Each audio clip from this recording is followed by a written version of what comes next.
are married? Okay. How many of you here today are single or widowed? Okay. And how many of you here today are here for someone else? Mom, dad, someone else needs care, anything like that? Anybody? Couple. Okay. So here's what I want to share with you. As I go through the conversation today, everything I talk about will apply the same to everybody unless I tell you otherwise. So there'll be times when I say, you know what, if you're single, here's how the rule's a little bit different for you. Or if you're here for someone else, this is how it would apply to mom or dad. Does that make sense? All right, terrific.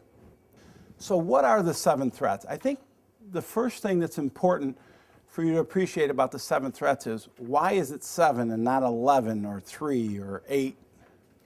Let me tell you how we came up with this. We've been working with clients for close to 20 years.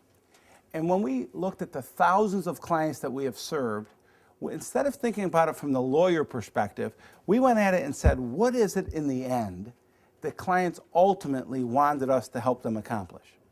Once we started looking at that, we broke it all down and we found there was about 10 or 15 different things that was really important to clients. And then when we said, well, why are those things important to clients, we realized that it really all came down to 7 basic threats. And you'll be the judge today whether you think it's appropriate or not by your evaluations.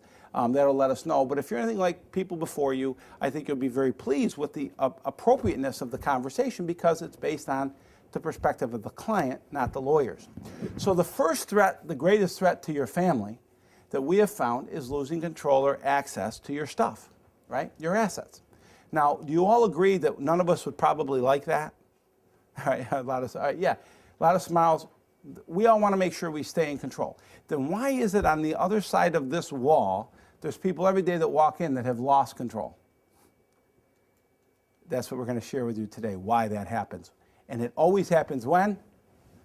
When you least expect it, right?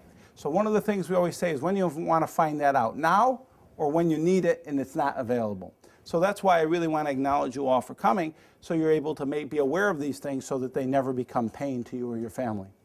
The second threat to you and your family is not knowing the law.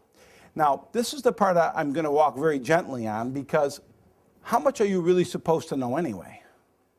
But here's the challenge that we find. Most of you know most of the law. You've heard it. Where have you heard it before? Where'd you all get your legal degrees from? Do you know where you got them from? Friends and family, what we call the beauty shop and the coffee shop, right? Joni goes to the beauty shop on Saturday morning, talks to her friend Jane. Jane's telling Joni about how her cousins, brothers, uncles, 3 times removed, lost everything in their nursing home, and if he had only done this, he would have been fine. Or Joe and his cousins, brothers, uncle went to a seminar, and the guy told them this. What do you think the likelihood of what the attorney at the seminar said is what that person told you? Probably not likely to be exactly the same, right? And by the time you tell someone else and someone else, we get what we call the beauty shop rules and the coffee shop rules. Because the coffee shop is after Jane comes home and tells her husband, Bob, he goes to the coffee shop on Tuesday to meet the boys to solve the world's problems, and they get on and continue this thing.